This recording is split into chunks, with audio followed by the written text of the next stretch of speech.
আমরা কিভাবে লিঙ্কড আইডিতে সিভি আপলোড অথবা ডিলিট করতে পারি এটা দেখার জন্য আমাকে প্রথমে লিঙ্কড আইডিতে লগ ইন করতে হবে। লগ ইন করার পরে আপনার যে আইকনটা দেখা যাচ্ছে এই আইকনে ক্লিক করলে নিচে দেখতে পাবেন যে setting and privacy. Setting and প্রাইভেসিতে ক্লিক করতে হবে। সেটিং অ্যান্ড প্রাইভেসিতে ক্লিক করার পরে আমি এখান থেকে জব প্রিফারেন্স নামে যে একটা অপশন আছে সেই অপশনের দিকে যাব। ডাটা প্রাইভেসির পর job setting and preference of application setting ও এখান থেকে আপনি দেখতে পাচ্ছেন যে আপলোড রিজিউম।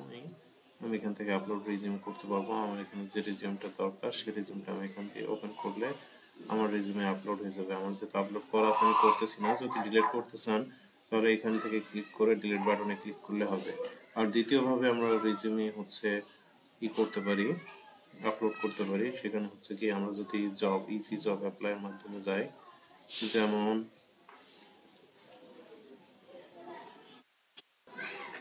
যেমন আমি এখানে সিনিয়র এক্সিকিউটিভ সিভিল ইঞ্জিনিয়ারিং আমি করলাম। তারপরে আমি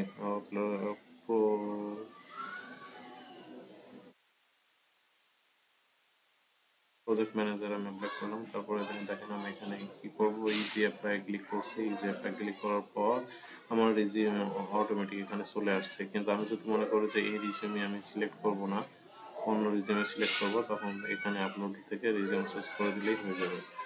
আমি এখান থেকে আমি এটার জন্য অ্যাপ্লাই করে দিতে পারি। অ্যাপ্লাই করে দেওয়ার জন্য আমাকে সাবমিট অ্যাপ্লিকেশন চুজ করতে হবে। এখান থেকে আমি ইমেল আইডি চুজ করতে পারি, যে কোনো ইমেল আইডি চুজ করতে পারি।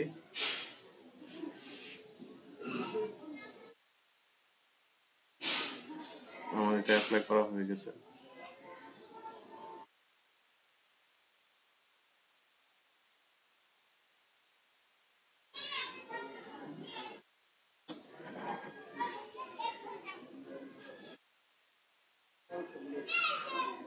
Thank you viewer. আশা করতেছি যে ভিডিওটি আরও ছোট হলেও আপনাদের উপকারে আসবে।